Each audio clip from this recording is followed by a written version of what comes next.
तो आज के क्लास में हम लोग पढ़ेंगे 2012 में पूछे गए प्रश्न बायोलॉजी के। तो बायोलॉजी जीव विज्ञान में जो है वो 2012 में पूछे गए प्रश्न लघु उत्तरीय और दीर्घ उत्तरीय, इस पर विशेष चर्चा करेंगे। लघु उत्तरीय प्रश्न जो होता है वो 2 नंबर का आता है और दीर्घ उत्तरीय जो है वो 5 नंबर का आता है, पहले भी बता चुके हैं। तो आज के इस वीडियो सीरीज़ में 2012 के प्रश्न उत्तर की व्याख्या करते हैं। ज़्यादा समय न लेते हुए स्टार्ट करते हैं। सबसे पहला क्वेश्चन है कि क्लोन या एक पुंजक की परिभाषा बताइए। एक पुंजक के एक लाभ और हानि के बारे में भी लिखिए। प्रश्न जो है ये 2012 में पूछा गया है। कब पूछा गया है? 2012 में पूछा गया है। आप देख रहे हो कि इससे पहले वाले भी वीडियोज़ के सीरीज़ में जो है वो एड्स के 2 लक्षण आया हुआ था, यानी एड्स से क्वेश्चन आना जो है वो एकदम कंपलसरी लग रहा है। तो आप इसको देख लीजिएगा, एड्स जो टॉपिक हम पढ़ाए हैं कि आखिर ये फैलता कैसे है, ठीक है, और इसका उपचार संभव है या नहीं है, बताए थे ना। वो टॉपिक जा करके एक बार पढ़ लीजिएगा। अभी सबसे पहला क्वेश्चन कि क्लोन या एक पुंजक की परिभाषा बताइए। एक पुंजक के एक लाभ और हानि के बारे में बताइए। क्लोन या एक पुंजक क्या होता है? तो बैक्टीरिया, कवक, प्रोटोजोआ, शैवाल या अनेक पौधे और जंतुओं में अलैंगिक जनन होता है। किसमें? बैक्टीरिया हो जाए, प्रोटोजोआ हो जाए या शैवाल हो जाए या अनेक पौधे हैं और अनेक जंतु हैं जिनमें क्या होता है? जिनमें अलैंगिक जनन होता है। और इस प्रकार के जनन में केवल एक ही जनक की आवश्यकता पड़ती है और इस प्रकार से प्राप्त संतति आनुवांशिक रूप से समान होने के साथ साथ आपस में समान भी होते हैं और इसी प्रकार से प्राप्त संतति को एक पुंजक या क्लोन कहते हैं। मतलब इसमें लैंगिक जनन नहीं होता है, न तो प्रोटोजोआ में होता है, न शैवाल में होता है, ना ही कवक में होता है, ना ही बैक्टीरिया में होता है, ना ही पेड़ पौधों में होता है, लेकिन फिर भी उसके द्वारा जो उत्पन्न संतति होती है वह एक समान होती है। पेड़ पौधे एक समान होते हैं कि नहीं होते हैं? हरा पत्ती रहेगा, तना रहेगा, टहनी रहेगा, तो लगभग एक जैसे होते हैं। तो जब लगभग एक जैसे होते हैं तो इसी प्रकार से उत्पन्न जो संतति होती है, इसी प्रकार से प्राप्त जो संतति होती है उसे ही पुंजक या क्या कहते हैं? क्लोन कहते हैं। और अकारिकीय तथा आनुवांशिक रूप से संतति जनक के समान होती है। आनुवांशिक विभिन्नताएं जो है वह उत्पन्न नहीं होती हैं। ये इसकी 2 विशेषताएं हैं। एक लाभ हो गया और एक क्या हो गया? हानि हो गया। लाभ क्या हुआ? लाभ ये हो गया कि अकारिकी तथा आनुवांशिक रूप से संतति जो होती है वो जनक के क्या होती है? समान होती है। भले जो है वो अलैंगिक जनन के द्वारा ही जो है वह नीम का पौधा उत्पन्न हो, लेकिन वह नीम के जैसा ही होगा। आम का पौधा है तो वह किसके जैसा होगा? आम के जैसा ही होगा। लेकिन अब उसमें आनुवांशिक विभिन्नताएं उत्पन्न नहीं होती हैं, वो संतति जो होती है वो जनक के समान होती है। क्लोन किसे कहते हैं? तो बैक्टीरिया हो गया, कवक हो गया, प्रोटोजोआ हो गया, शैवाल हो गया या पेड़ पौधे हो गए, वह बिना लैंगिक जनन के, बिना लैंगिक जनन के मतलब कि बिना लैंगिक जनन के मतलब हो गया कि अलैंगिक जनन के द्वारा। बिना लैंगिक जनन का मतलब क्या हो गया? अलैंगिक जनन के द्वारा अपने ही समान संतति को वह उत्पन्न करते हैं। इसीलिए उन्हें क्या कहा जाता है? क्लोन या पुंजक कहा जाता है। और इसकी खूबी होती है, इसका लाभ होता है कि अकारिकीय तथा आनुवांशिक रूप से संतति जनक के समान होती है और दूसरा इनकी विभिन्नताएं जो है वह उत्पन्न नहीं होती हैं। एड्स के 2 लक्षण। तो एड्स का 2 लक्षण तो सबसे पहला ये है कि शरीर का वजन जो है वो क्या होने लगेगा? कम होने लगेगा, हल्का होने लगेगा। तो वही है कि जो शरीर का वजन है वह बार बार क्या हो जाएगा? कम हो जाएगा और बार बार व्यक्ति क्या होने लगेगा? बीमार पड़ने लगेगा। क्वेश्चन नंबर 3 है, लघु उत्तरीय में पूछा गया 2012 में ही कि भ्रूण कोश की घटक कोशिकाओं के नाम क्या हैं। मतलब भ्रूण कोश में कौन कौन सी जो है वो घटक कोशिकाएं हैं इसके बारे में बताना है। तो भ्रूण कोश में जो घटक कोशिकाएं हैं वो हैं कौन? तो suspensor cell, basal cell, embryo cell, hypocotyl और जो है वो है लेटरल कॉटिलेडन्स, है ना, लेटरल कॉटिलेडन्स। तो इस प्रकार से जो है वो भ्रूण कोशिकाओं के घटक के नाम जो है वो हम देख रहे हैं कि सस्पेंसर सेल है, दूसरा क्या है? बेसल सेल है, इसके बाद क्या है? एम्ब्रायो सेल है, इसके बाद क्या है? हाइपोकॉटिल है और नेक्स्ट जो है वो है लेटरल कॉटिलेडन्स। तो ये जो है वो भ्रूण कोश की कोशिकाओं के जो है वो नाम है। मनुष्य के शुक्राणु का एक नामांकित चित्र बनाइए। तो मनुष्य के शुक्राणु का नामांकित चित्र जो है कुछ इसी प्रकार से बनाएंगे। ऐसा जो है वो जब चैप्टर पढ़ा रहे थे तो उसमें इमेज बनाने के लिए भी जो है ऐसा आया था कि नहीं आया था? मनुष्य के शुक्राणु का जब फिगर बनाना हो तो कुछ नहीं करना है भाई, पूंछ जैसी जो है वो संरचना बनानी है और यहाँ पर जो है वह गोलाकार संरचना, और ऐसे जो है हम इसको क्या कर देंगे? मिला देंगे। हो गया कि नहीं हो गया? अब यहाँ पर जो ये धागे टाइप की संरचना है ये यहाँ पर ऐसे हम कर दिए। अब इसको क्या कहेंगे? तो इसको जो है वो कहेंगे टेल। टेल मतलब हो गया पूंछ।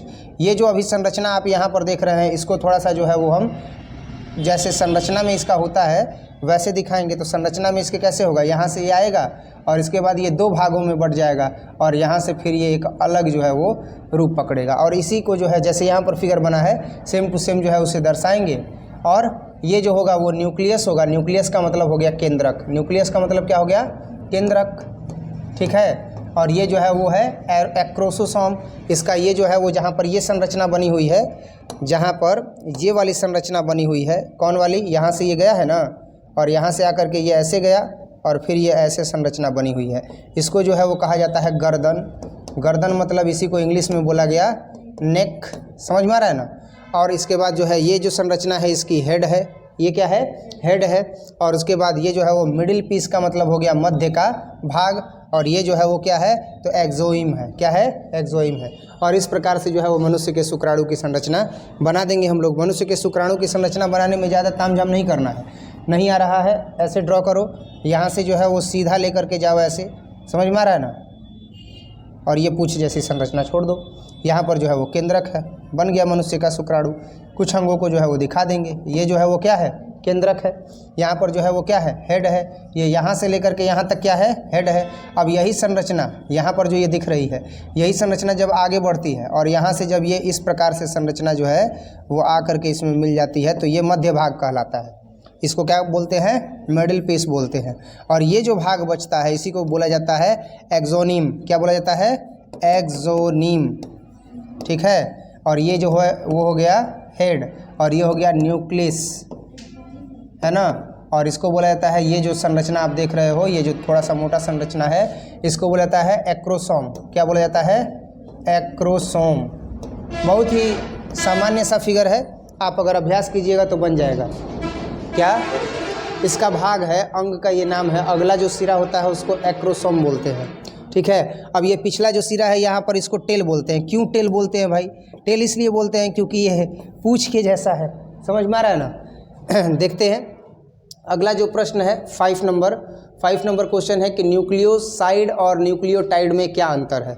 न्यूक्लियोसाइड और न्यूक्लियोटाइड में जो है वो अंतर कई बार जो है वो आता है, एग्जाम में पूछा भी गया है। ये 2012 में पूछा गया है और इससे पहले भी जब हम पढ़ा रहे थे तो उसमें बोर्ड मॉडल करवाए थे। न्यूक्लियोसाइड और न्यूक्लियोटाइड में अंतर याद है, बोर्ड मॉडल करवाए थे कि नहीं करवाए थे, देखा जाए। न्यूक्लियोसाइड और न्यूक्लियोटाइड में अंतर। न्यूक्लियोसाइड एक तरफ लिखेंगे, एक तरफ न्यूक्लियोटाइड। यह नाइट्रोजनी युक्त क्षार तथा शर्करा के संयोग से बनता है। कैसे बनता है, तो नाइट्रोजनी युक्त क्षार और शर्करा के संयोग से बनता है। जबकि न्यूक्लियोटाइड कैसे बनता है, तो नाइट्रोजन युक्त क्षार, शर्करा तथा फास्फेट के संयोग से बनता है। न्यूक्लियोसाइड क्या है भाई, तो इसका स्वभाव क्षारीय होता है। न्यूक्लियोटाइड क्या है, तो इसका स्वभाव अम्लीय होता है। मतलब न्यूक्लियोटाइड का स्वभाव जो होगा वो अम्लीय होगा, तो न्यूक्लियोसाइड का क्या होगा, क्षारीय होगा। यह न्यूक्लियोटाइड का घटक है और जबकि यह न्यूक्लियो अम्ल और तथा ऊर्जा का जो है वो क्या है, वाहक है। अगला है कि हीमोफीलिया में क्या होता है। हीमोफीलिया क्या होता है भाई, तो हीमोफीलिया जो होता है वो एक तरह का लिंग संलग्न रोग है। यह रोग कहाँ होता है, तो यह रोग जो है वह लिंग में होता है। कहाँ होता है, लिंग में होता है, ठीक है। तो हीमोफीलिया क्या होता है, कौन सा रोग है भाई, तो यह जो है वो इसका जो अंग है जो ये प्रभावित करता है वो लिंग होता है। तो यह एक लिंग संलग्न रोग है जो एक्स लग्न अप्रभावी लक्षण के रूप में प्रकट होता है। इस रोग में रुधिर के थक्का बनने से संबंध एकल प्रोटीन जो होता है वो प्रभावित होता है। यानी अगर रक्त वगैरह जो है वो गिरने लगे, कट पिट जाए और रक्त गिरने लगेगा तो अब वह रक्त थक्का नहीं बनेगा। किसकी वजह से, क्योंकि रोग उसको क्या हुआ है, हीमोफीलिया हुआ है। इसके कारण प्रभावित व्यक्ति के शरीर में एक छोटी सी चोट लगने से रुधिर का निकलना बंद नहीं होता है और इसमें नारी के रोगग्रस्त होने की संभावना कम होती है, क्योंकि एक्स लग्न अप्रभावी लक्षण होने के कारण यह समयुग्मजी अवस्था में ही प्रकट होता है। विषम युग्मजी नारी में यह क्या रहता है, तो प्रभाव रहित होता है, परंतु यह वाहक का कार्य करता है। वाहक का कार्य करता है मतलब नारी से यह पुरुष में आ जाएगा, यह नारी से पुरुष में आ जाएगा, लेकिन नारी में यह अप्रभावी रहेगा क्योंकि इसको एक्स जो है वह अनुलग्न चाहिए, एक्स सहलग्न जो है वो चाहिए। और जब यहाँ पर इसको एक्स लग्न मिलेगा तो एक्स लग्न मिलने पर ही जो है वह क्या होगा, तो एक्स लग्न मिलने पर ही जो है वो अप्रभावी लक्षण होने के कारण एक्स का यह समयुग्मजी अवस्था में ही जो है वो प्रकट होगा। समयुग्मजी अवस्था का मतलब जब एक्स वाई मैच करेगा तभी यह प्रकट होगा। तो विषम युग्मज नारी प्रभाव रहित होती है, परंतु यह वाहक का कार्य करती करती है तथा नर संतति को रोग का संचार करती है। अर्थात जो नर होते हैं उनके पुत्रों में यह क्या करती है, नर संतति में यह क्या करती है, तो संचार करती है, यानी इस रोग को जो है वो नर में फैलाती है। नेक्स्ट है कि टीकाकरण क्या है, 2 पंक्तियों में उत्तर दे। अगर ऐसा साधारण प्रश्न आ जाएगा तो जवाब लिखना आसान है कि नहीं है। और ये ध्यान देना कि बायोलॉजी में साधारण से ही प्रश्न पूछे जाएंगे, परीक्षा में कोई भी ऐसा प्रश्न नहीं पूछा जाता है जो बहुत ज़्यादा कठिन हो, इसको हमेशा याद रखना। परीक्षा में साधारण से ही प्रश्न पूछे जाते हैं। हाँ, 1-2 प्रश्न जो होते हैं वो टफ क्वेश्चंस होते हैं, थोड़े से हार्ड होते हैं, तो वैसे क्वेश्चंस को तो देखना जरूरी है। बाकी ये सब आप देख रहे हो कि ज़्यादा जो है वो हार्ड क्वेश्चन नहीं है। टीकाकरण क्या है, 2 पंक्तियों में उत्तर दें। अब 2 पंक्ति में उत्तर दीजिए या 2 नंबर पाइए। तो टीकाकरण में क्या होता है भाई, तो टीकाकरण में रोगजनक का एंटीजन प्रोटीन या रोगजनक की अल्प मात्रा शरीर में क्या करा दी जाती है, प्रवेश करा दी जाती है। मान लो कि कोई रोग जो है वो होने वाला है मानव को और उसका टीका जो है वो बना हुआ है, तो जैसे ही बच्चा जन्म लेता है तो उसके एंटीजन को शरीर में इंजेक्शन के थ्रू क्या कर दिया जाता है, डाल दिया जाता है। अब वो पोलियो का टीका लग गया बच्चे को, तो वो जब तक जीवित रहेगा तब तक उसके अंदर जो है वो प्रतिरोधक क्षमता बनी हुई है। समझ में आ रहा है ना। तो इसी प्रकार से यहाँ पर बताया गया कि टीकाकरण में रोगजनक का एंटीजेनिक प्रोटीन या रोगजनक की अल्प मात्रा शरीर में क्या करा दी जाती है, प्रवेश करा दी जाती है।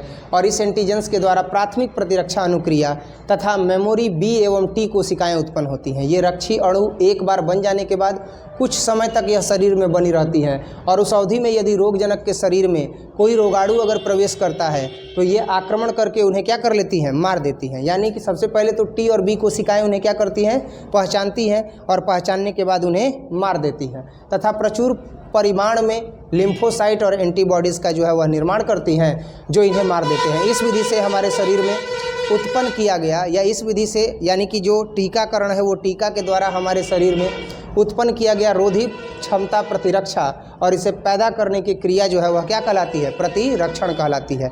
मतलब हमारे शरीर में जो टीकाकरण कर दिया जाता है, टीका दे दिया जाता है जिसके थ्रू एंटीजेंस हमारे शरीर में एक्टिव हो जाते हैं। कोई रोगाणु अगर प्रवेश करता है तो ऐसी स्थिति में वो एंटीजेंस उसको पहचान लेते हैं, टी और बी जो है वो अणु पहचान लेते हैं और पहचान करके उसे मार देते हैं और हमारी रक्षा करते हैं। तो हमारे प्रतिरक्षा तंत्र को वह मजबूत करते हैं। तो इस स्थिति में ऐसी रोधी क्षमता प्रतिरक्षा पैदा करने की क्रिया ही क्या कहलाती है, प्रतिरक्षीकरण कहलाती है। अगला प्रश्न है कि बीटी कॉटन से आप क्या समझते हैं। बीटी कॉटन नहीं होगा, बीएल कॉटन होगा, सॉरी बीटी कॉटन है ना, बीटी कॉटन। देखा जाए यह पीड़क प्रतिरोधी फसलों का निर्माण है। बीटी कॉटन क्या है, तो पीड़क प्रतिरोधी फसलों का निर्माण। कहने का मतलब ये है कि कोई एक ऐसा फसल है जो कीटाणुओं से बहुत ज़्यादा परेशान है। मतलब कि किसान जब कभी भी अगर खेती करते हैं तो ऐसी स्थिति में जो कीटाणु होते हैं वो फसल पर धावा बोल देते हैं और सारा फसल ही क्या कर देते हैं, चट कर देते हैं। जैसे मान लो भुट्टे की खेती की गई, भुट्टा निकलना प्रारंभ हुआ तो उस पर जो है वो अटैक हो जाता है कीटाणुओं का। जैसे सरसों का खेती की है, आज के दिनों में तो सरसों का खेती किया जाता है, सरसों का फूल निकला नहीं कि उस पर लाही जो है वह लगना प्रारंभ हो जाती है।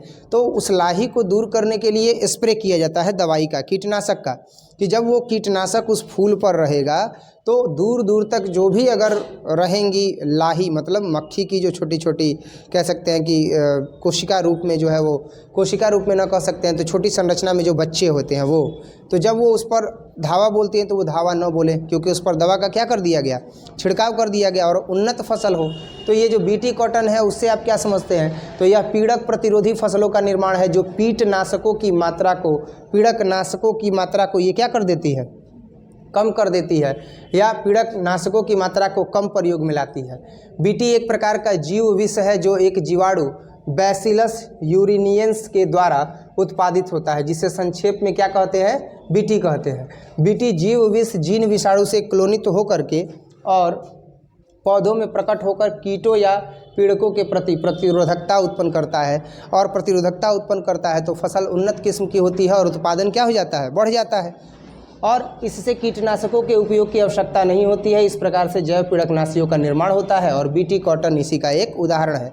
मतलब ये केमिकल नहीं है, ये जो है वो क्या है, नेचुरल है। और नेचुरल इसलिए है क्योंकि आप इसमें देख सकते हो कि एक जीवाणु है जिसका नाम है बैसिलस यूरिन एसिनेंस, है ना। और इसीलिए इसको जो है वो क्या बोला गया है, तो बीटी बोला गया संक्षेप में। इसी का छिड़काव जब कर दिया जाता है तो रासायनिक जो है वह कीटनाशकों का प्रयोग करने की ज़रूरत नहीं होती है और फसल जो होती है वो सुरक्षित हो जाती है। ट्रांसजेनिक जंतुओं के लाभों का वर्णन करें। ट्रांसजेनिक जंतु क्या होते हैं भाई, तो ट्रांसजेनिक जंतु जो होते हैं वो वैसे जंतु होते हैं जो क्या करते हैं, तो जो ट्रांसजेनिक जंतु होते हैं वो मान लो कि उत्पादन ज़्यादा बढ़ाते हैं। जैसे कि मुर्गी है तो वो खूब अंडा देती है, ट्रांसजेनिक है कि नहीं है।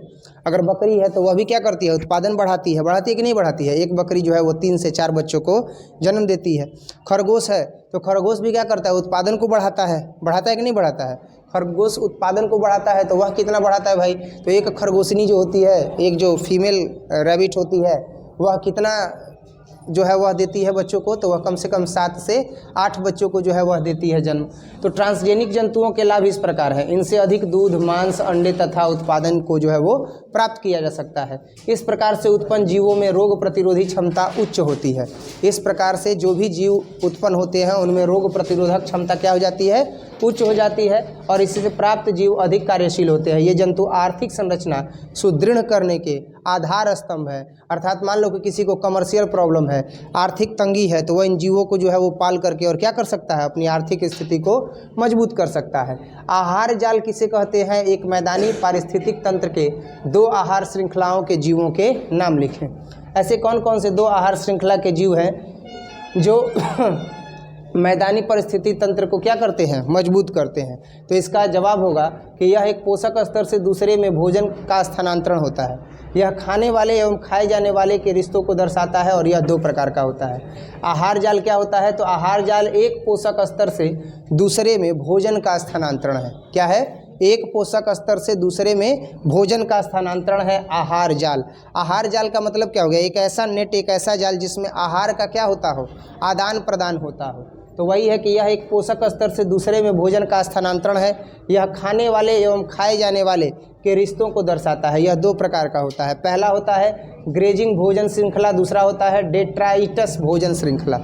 अब ग्रेजिंग भोजन श्रृंखला क्या होता है, तो यह हरे पौधों से शुरुआत करता है, जैसे घास है, चूहा है, सांप है, बाज है। ठीक इसी प्रकार से डेट्राइटस भोजन श्रृंखला में क्या होता है कि यह सड़े गले पदार्थों से शुरू होता है, जैसे कि फोट महतिया होती है। मतलब जैसे कि कोई जीव जो है वो सड़ गल जाता है तो ये वहाँ से शुरू होता है, बैक्टीरिया लगता है, यही आहार जाल होता है। हरित घर प्रभाव किसे कहते हैं या हरित गृह प्रभाव किसे कहते हैं। स्मॉग का निर्माण कैसे होता है, देखेंगे। कार्बन मोनोऑक्साइड है, CH है तो इसको क्या बोलेंगे, CH है तो क्या बोलेंगे, एक हो गया कार्बन मोनोऑक्साइड और एक हो गया CHNO, NO हो गया नाइट्रोजन ऑक्साइड, ये हो गया CH, यहाँ पर होना चाहिए CFC क्लोरोफ्लोरोकार्बन। क्या है, CFC होगा ये,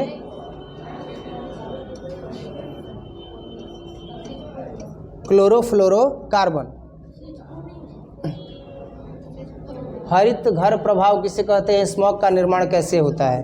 तो स्मॉग का निर्माण कैसे होता है, तो यहाँ पर CH4 करेंगे तो हो जाएगा कि कार्बन मोनोऑक्साइड और मीथेन, नाइट्रोजन ऑक्साइड और क्लोरोफ्लोरोकार्बन है ही। यहाँ पर क्लोरोफ्लोरोकार्बन गैसें जो हैं वो धरती से दीर्घ तरंगे जो है वो अवशोषित करती हैं और दीर्घ तरंगों को अवशोषित करके धरती पर उसे क्या कर देती है, वितरित कर देती है। जैसे ही वह धरती पर वितरित करती हैं तो इससे धरती का तापमान काफ़ी क्या रहता है, गर्म रहता है और इस प्रभाव को हरित गृह प्रभाव कहते हैं। स्मॉग का निर्माण धूम कोहरा के मिलने से होता है। स्मॉग क्या होता है भाई, तो धुएं से और कोहरे से जब मिश्रण तैयार होता है इस एनवायरनमेंट में, तो ऐसी स्थिति में क्या मिलता है, तो ऐसी स्थिति में जो है वो स्मॉग का निर्माण हो जाता है।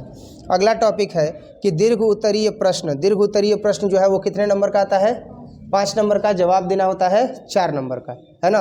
टोटल अगर देखा जाए तो ये हो जाएगा 5 चौके 20 और 10 जो है वो लघु उत्तरीय का देना है तो 2 दहा में 20, तो 20 और 20 40 और 30 नंबर का जो है वो क्या आता है, प्रैक्टिकल। 30 नंबर का प्रैक्टिकल भी तो आता है ना। देखो 40 तो ये हो गया, 20 और 20 40, 30 नंबर का प्रैक्टिकल हो गया 70 और 30 नंबर का आता है ऑब्जेक्टिव। आता है कि नहीं आता है, तो 70 और 30 100। समझ में आ रहा है ना। तो लघु उत्तरीय, दीर्घ उत्तरीय और इसके बाद क्या देखना है, तो प्रैक्टिकल। तो प्रैक्टिकल की तो चिंता करनी नहीं है, प्रैक्टिकल जो है वो जा करके स्कूल में देना है। बाकी चिंता करना है लघु उत्तरीय का और दीर्घ उत्तरीय का। तो 40 नंबर तो यहाँ तैयार है। ऑब्जेक्टिव जो है वो जनवरी में टेस्ट सीरीज चलेगा तो उसमें तैयार हो जाएगा। क्लियर है।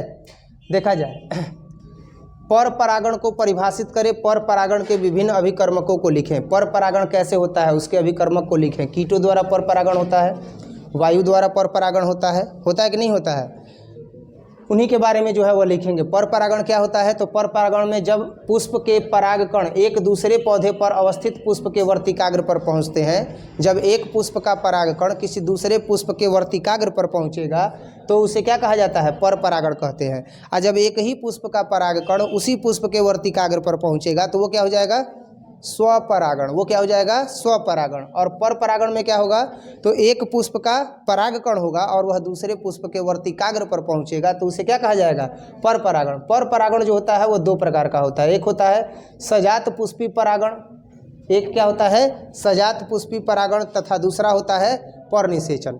जब एक पादप के एक पुष्प के परागकण का उसी पादप के दूसरे पुष्प के वर्तिकाओं तक स्थानांतरण होता है तो उसे सजातीय या क्या कहेंगे, सजात पुष्पी परागण कहते हैं। क्या कहते हैं, जब एक ही पुष्प रहेगा और एक ही पुष्प के परागकण उसी पुष्प के किसी दूसरे वर्तिकाग्र पर अगर पहुंचते हैं और उनका परागण होता है तो उसे कहा जाता है सजात पुष्पी परागण। इसके बाद सजात पुष्पी परागण लगभग स्वयुग्मन के जैसा ही होता है, क्योंकि इस परागण में परागकण उसी पादप से आते हैं। क्रियात्मक रूप से अगर कहा जाए तो सजात पुष्पी पर परागण है, क्योंकि परागकणों के स्थानांतरण के लिए एक कारक की आवश्यकता पड़ती है। पर निषेचन में विभिन्न पादपों के परागकण भिन्न भिन्न पादपों के वर्तिकाग्र पर स्थानांतरित होते हैं और इस प्रकार से ये जो परागण की क्रिया होती है वो हवा, कीट, पानी आदि एजेंट सक्रिय भूमिका निभाते हुए संपन्न करते हैं। इसीलिए मैंने बताया था कि एक पर परागण में जो है वह कीटों के द्वारा परागण होता है, जहाँ कीट पुष्प के वर्तिकाग्र पर बैठ करके या फिर जो है वह पुष्प किसी दूसरे पुष्प के परागकण पर जा करके बैठते हैं तो वहाँ पर क्या हो जाता है, वहाँ पर परागण की क्रिया संपन्न होती है। हवा है, वर्तिकाग्र के जो है वह वर्तिकाग्र को पुष्प के परागकण को ले जा करके वर्तिकाग्र पर छोड़ देता है। भाई वायु के द्वारा भी क्या हो गया, पर परागण हो गया। हुआ कि नहीं हुआ, स्वपरागण नहीं हुआ, क्या हो गया, पर परागण हो गया। मासिक चक्र क्या है, किसी महिला में मासिक चक्र के दौरान हुए विभिन्न परिवर्तनों का वर्णन करें। ये जो टॉपिक हम देख रहे हैं ये अथवा में है, लेकिन इसको भी जानेंगे। इसको इसलिए जानेंगे क्योंकि अथवा में अगर ये दिया है तो हो सकता है कि इस बार भी ये क्वेश्चन पूछा जाए। वैसे ये 2012 में पूछा गया है। तो मासिक चक्र, नारी में संपूर्ण जनन हर्ष तक एस्ट्रोजन हार्मोन जो है वो स्रावित होता है। कहने का मतलब ये है कि जो महिलाएं होती हैं, जो नारी होती हैं, उन नारियों में जब तक जो है वो जनन वर्ष रहता है, जनन वर्ष मतलब जब तक वह जनन कर सकती हैं, तो जनन वर्ष तक जो है वो एस्ट्रोजन हार्मोन जो है वो स्रावित होता है। एवं इस समय नारी के आंतरिक जननांगों में नियमित रूप से जो है वह कुछ चक्रीय परिवर्तन होते रहता है। इसी चक्रीय परिवर्तन को ही, इसी चक्र को ही क्या कहा जाता है, मासिक चक्र कहा जाता है। यह चक्र 12 से 15 वर्ष की आयु से प्रारंभ होकर 45 से 50 वर्ष की आयु तक चलता है। 45 से 50 वर्ष के बाद जो है यह नहीं चलता है, क्योंकि उसके बाद जो है वह जनन वर्ष महिला का, नारी का क्या हो जाता है, समाप्त हो जाता है। तो 45 से 50 वर्ष की आयु तक यह चलता है और साधारणतः यह चक्र प्रति माह 28 दिनों तक चलता है एवं पुनः अगले 28 दिन पर इसकी पुनरावृत्ति होती है। यानी हर माह में 28 दिन तक यह चलेगा और 28 दिन के बाद इसका साइकिल कंप्लीट हो जाएगा और फिर से यह स्टार्ट हो जाएगा। यह चक्र जो है वह प्रारंभ होने के 28 दिन तक रुधिर म्यूकस गर्भाशय के भीतरी दीवार में एंड्रोमीट्रियम से अलग हुई टूटी कोशिकाएं योनि में रजोधर्म या मासिक स्राव के रूप में शरीर से बाहर निकल आती हैं। गर्भाशय का यह अंतःस्तर या एंडोमीट्रियम का पुनः निर्माण हो जाता है और इसी प्रक्रिया को मेंस्ट्रुएशन कहते हैं। इसी प्रक्रिया को जो है वह मासिक चक्र कहते हैं। प्रत्येक रजो चक्र में 28 दिन में एक अंडा जो है वो परिपक्व होकर के निकलता है। प्रत्येक रजो चक्र में 28 दिन में एक अंडा जो है वो परिपक्व होकर के निकलता है और रजो चक्र का आरंभ जो है वह रज प्रवाह से होता है, जिसके दौरान गर्भाशय का कोशिकीय स्तर टूट करके बाहर निकलता है और उसके साथ साथ रक्त प्रवाह होता है। यह प्रक्रिया 3 से 4 दिन तक लगातार चलती है। रजो चक्र के आरंभ होने से 5वें से लेकर के 13वें दिन तक ग्राफियन फॉलिकल की वृद्धि होती है और उसका परिपक्वन होता है। इस फॉलिकल में एक अंडाणु होता है और वह अंडाणु जब परिपक्व हो जाता है तो उसको कोशिकाएं जो है वह घेरती हैं और कोशिकाएं जब घेरती है तो उसकी एक सहमति होती है, यानी अंडाणु को कोशिकाएं घेरती हैं और जब अंडाणु परिपक्व हो जाता है जब अंडाणु क्या हो जाता है, परिपक्व हो जाता है और उसे शुक्राणु नहीं मिलता है तो वह फिर योनि के मार्ग से जो है वह टूट करके और कहाँ निकल जाता है, बाहर निकल जाता है। ग्राफियन फॉलिकल से एक हार्मोन एस्ट्रोजन निकलता है जो गर्भाशय को अंडाणु को प्राप्त करने की तैयारी के लिए क्या करता है, उत्तेजित करता है। और गर्भाशय का स्तर बनाने वाली कोशिकाएं तेजी से वृद्धि करती हैं और रक्त वाहिकाओं का एक जाल बन जाता है। अंडाशय से अंडे का निकलना जो होता है वो अंडोत्सर्ग कहलाता है। अंडाशय से अंडे का निकलना क्या कहलाता है, अंडोत्सर्ग कहलाता है। और अंडोत्सर्ग रजो चक्र के आरंभ के 12 से 14वें दिन में होता है। ग्राफियन फॉलिकल फूटकर अंडा बन जाता है और इस प्रकार से फूटे फॉलिकल की कोशिकाएं कॉस ल्यूटियम का रूप लेती हैं जिससे प्रोजेस्टेरॉन हार्मोन जो है वो क्या होता है, स्रावित होता है। अंडा फैलोपियन नलिका से होते हुए 13वें या 14वें दिन में गर्भाशय में पहुंचता है और गर्भाशय में पहुंचने के बाद 16वें दिन तक यानी 48 से 73 घंटे तक कायम रहता है। और अगर इस 48 से 73 घंटे के अंदर अगर शुक्राणु मिल जाए तो जो नारी है वो प्रेग्नेंसी केस में जो है वो चली जाएगी, यानी प्रेग्नेंट पोजीशन में जो है वो चली जाएगी। कहने का मतलब है कि वो गर्भावस्था में जो है वो चली जाएगी। यदि इस समय अंडे को किसी शुक्राणु से संयोग नहीं होता तो उसका अपक्षय हो जाता है, उसका विनाश हो जाता है। और 28वें दिन के अंत में अंडा और उसके साथ साथ गर्भाशय स्तर भी बाहर निकल जाता है। इसके बाद जो गर्भाशय होता है वो गर्भाशय मोटे स्तर का जो है वह विघटन शुरू करता है और वही जो मोटे स्तर का विघटन शुरू करता है वह योनि मार्ग से रक्त के रूप में क्या होता है, बाहर निकलता है। और हार्मोन नियंत्रण रजोधर्म चक्र में एस्ट्रोजन एक महत्वपूर्ण भूमिका निभाता है। रजोधर्म रुकने के बाद अंड पुट्टिकाएँ जो है वह विकसित होने लगती हैं और एस्ट्रोजन का स्राव जो है वह क्या हो जाता है, बढ़ जाता है। और ये प्रक्रियाएँ जो कंप्लीट होती हैं वो जैसे ही यह पुट्टिकाएँ विकसित होने लगती हैं और एस्ट्रोजन का स्राव होने लगता है तो इस स्थिति में एस्ट्रोजन का बढ़ता स्तर एंडोमेट्रियम को मोटा करता है जिसमें रक्तवाहिनियाँ और एंडोमेट्रियम ग्रंथि अधिक होती है और एफएसएच का बढ़ता स्तर अंडाशयी पुट्टिकाओं की वृद्धि को प्रेरित करता है और एस्ट्रोजन का निर्माण करता है। और पुनः यह प्रक्रिया फिर क्या होती रहती है, निरंतर हर माह में चलती रहती है। यही जो है वह मासिक चक्र है। अगला है समजात अंग तथा असमजात अंग क्या है, उदाहरण दे करके समझाएं। समजात अंग और असमजात अंग, ठीक है। देखते हैं समजात अंग और असमजात अंग कौन है, कोई आया है क्या, कौन है अभी यहीं पर?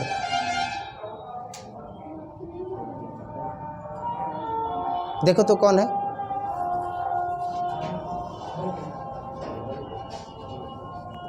यहाँ जाओ तो यहाँ जाओ, इसको बंद करो, बैठ जाओ यहीं पे।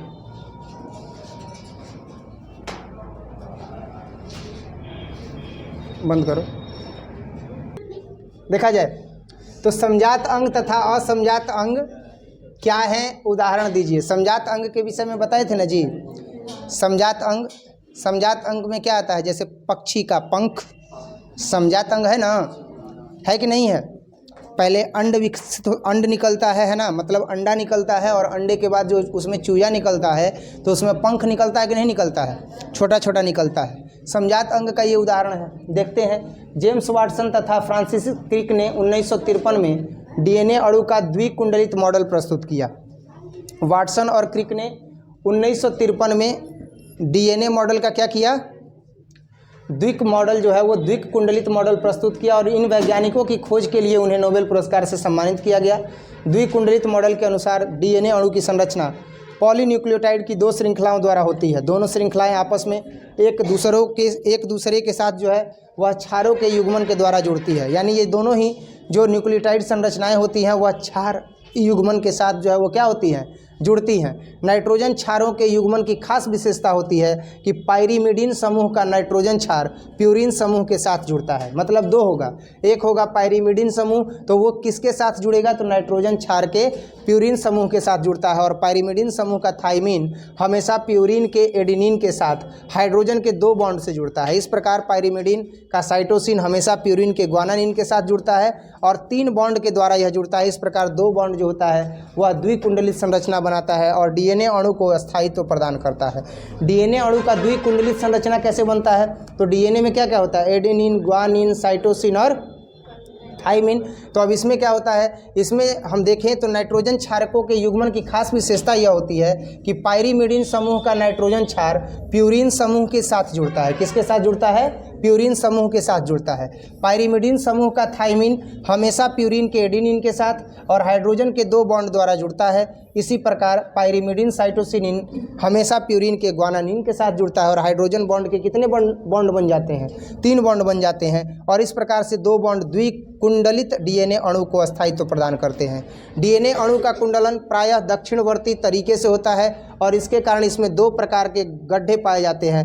दोनों गड्ढों में एक बड़ा गड्ढा होता है तो एक क्या होता है? छोटा गड्ढा होता है। डीएनए में पॉलीन्यूक्लियोटाइड श्रृंखलाओं की अपनी एक खास विशेषता यह होती है कि यह दोनों ही जो होता है वह श्रृंखलाएं एक दूसरे की पूरक होती हैं। मतलब एक तो यह क्लॉकवाइज होता है और साथ ही ये दोनों में गड्ढा पाया जाता है। एक गड्ढा बड़ा होगा और एक गड्ढा छोटा होगा और यही जो श्रृंखलाएं होती हैं वह एक दूसरे की पूरक होती हैं।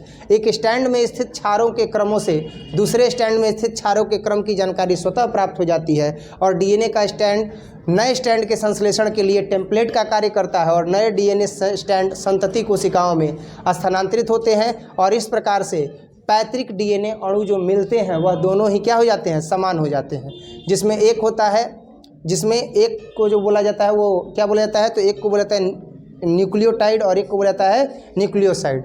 अब नेक्स्ट जो है वो है कि वाटसन एवं क्रिक द्वारा दिए गए डीएनए के द्विकुंडलित संरचना का चित्रांकन करें। तो ये जो प्रश्न आप देख रहे हो कि वाटसन एवं क्रिक द्वारा दिए गए डीएनए का चित्र बनाने के लिए, तो इसका चित्र जो है वो यहाँ पर बनाया गया है और ये फिगर बनाना आप भी जो है वह देख लीजिएगा, बढ़िया से समझ लीजिएगा, इसका प्रैक्टिस कर लीजिएगा क्योंकि ये एग्जाम में आ सकता है डीएनए का स्ट्रक्चर बनाने के लिए। हाँ, अच्छा ये डीएनए के बारे में था ना, समजात अंग और असमजात अंग का नहीं था ना।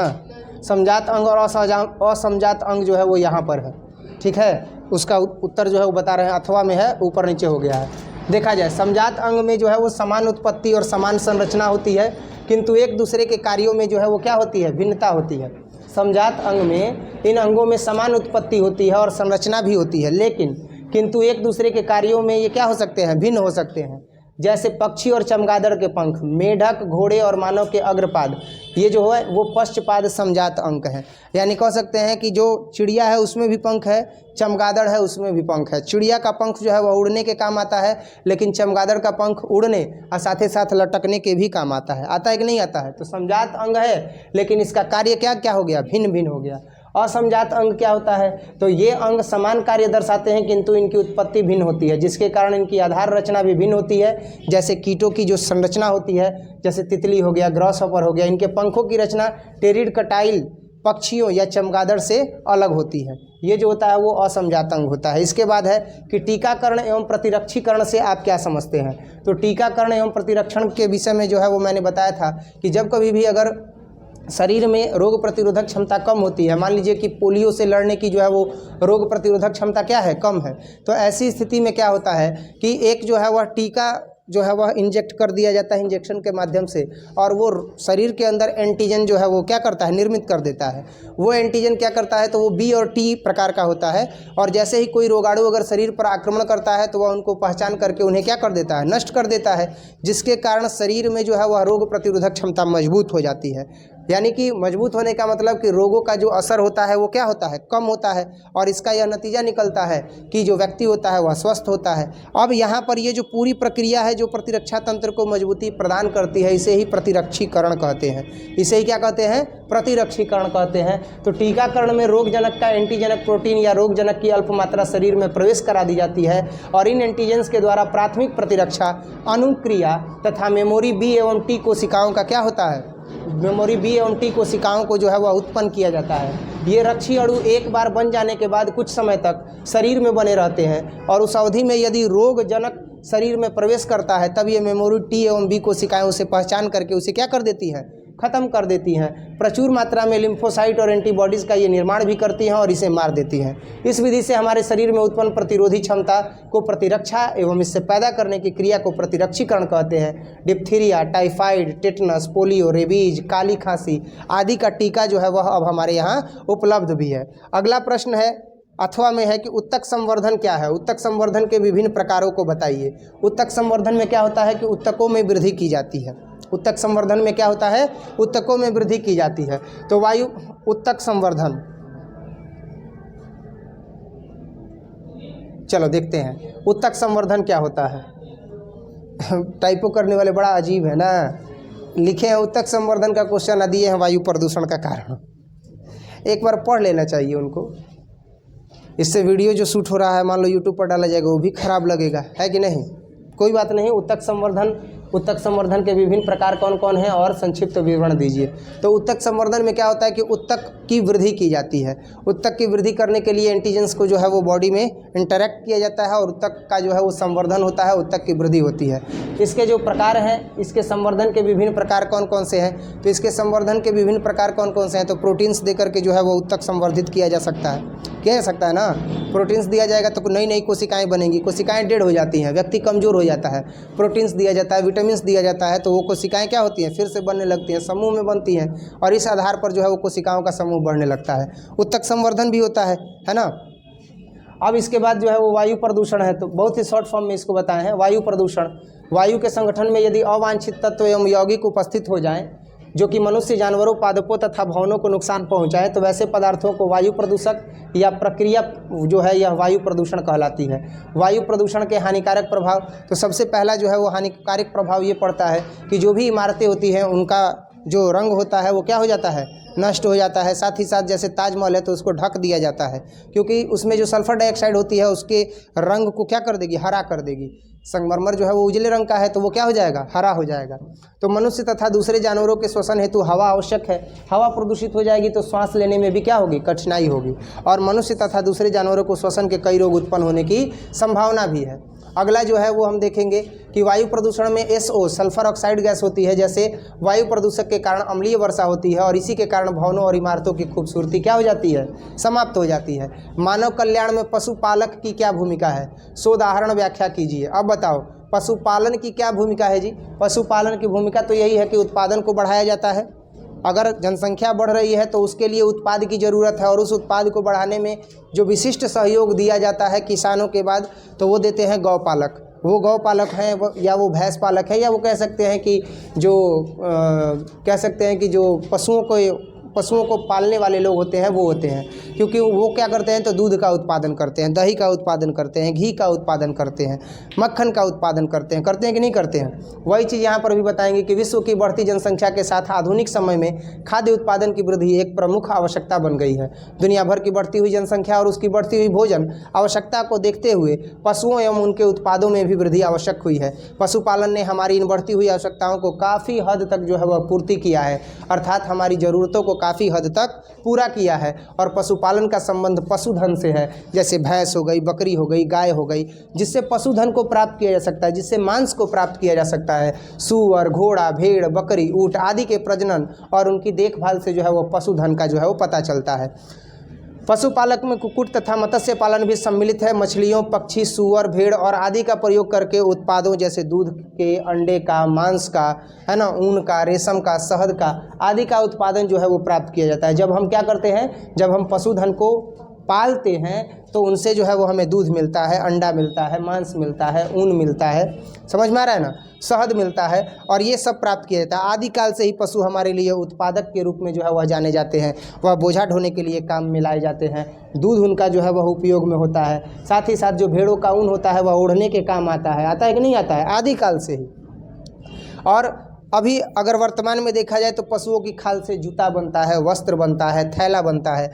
मधुमक्खी पालन से शहद प्राप्त होता है और उच्च पोषक तत्व जो है वह आहार है मधुमक्खी पालन। और औषधियों को देसी प्रणाली आयुर्वेद में भी जो है इसका उपयोग किया जाता है, यानी शहद का जो है वह आयुर्वेद में भी क्या किया जाता है, उपयोग किया जाता है। और मधुमक्खी पालन से प्राप्त मोम का प्रयोग जो होता है वह क्रांतिवर्धक वस्तुओं की तैयारी करने तथा विभिन्न प्रकार के पॉलिश और उद्योग में इसका उपयोग किया जाता है। अतः मानव कल्याण में पशुपालक की एक भूमिका क्या है, महत्वपूर्ण है। अगला क्वेश्चन है कि जैव उर्वरक कितने प्रकार के होते हैं, इससे मृदा को क्या फ़ायदा होता है।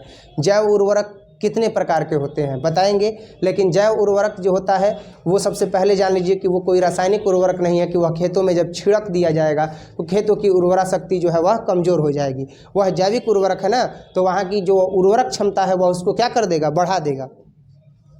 जैव उर्वरक कई प्रकार के होते हैं, जैसे कि कंपोस्ट होता है, हरी खाद होती है, गोबर आदि जैव उर्वरक के प्रकार है।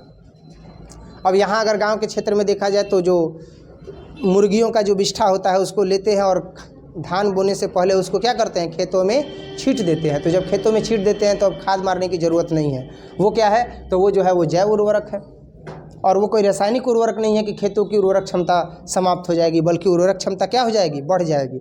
और जहाँ मुर्गियों के विष्ठा को अगर फेंक दिया जाता है खेत में, धान रोपा जाता है, धान इतना मोटा मोटा होता है और खूब धान जो है उसमें फरता है। समझ में आ रहा है ना। तो यहाँ पर जो है वही बताया गया कि जैव उर्वरक के कई प्रकार हैं, कंपोस्ट है, हरी खाद है, गोबर है आदि जैव उर्वरक के प्रमुख प्रकार हैं। जैव उर्वरक एक प्रकार का जीव है जो मृदा की पोषक गुणवत्ता को बढ़ाते हैं। अभी बता रहे थे ना, यह मृदा के पोषक गुणवत्ता को क्या करता है, बढ़ाता है। जैव उर्वरक का मुख्य स्रोत कवक है, जीवाणु है तथा साइनोबैक्टीरिया है। यह जीवाणु वायुमंडलीय नाइट्रोजनों के स्थिरीकरण करके और कार्बनिक रूप में परिवर्तित कर देता है। दूसरे जीवाणु एजोस्पाइरिलम तथा एजेटोबैक्टर भी वायुमंडल नाइट्रोजन को स्थिर कर जाते हैं और धान के खेत में साइनोबैक्टीरिया महत्वपूर्ण जैव उर्वरक की भूमिका निभाते हैं। नील हरित शैवाल भी मृदा में कार्बनिक पदार्थ बढ़ा देते हैं और इसी के कारण उसकी उर्वरता क्या हो जाती है, बढ़ जाती है और तत्पश्चात उसमें लगने वाले फसलों के उत्पादन में भी क्या हो जाती है, वृद्धि हो जाती है। और इस तरह जो है वो हम लोगों ने 2012 में पूछे गए जितने भी प्रश्न थे उसको डिस्कस किया आज के क्लास में।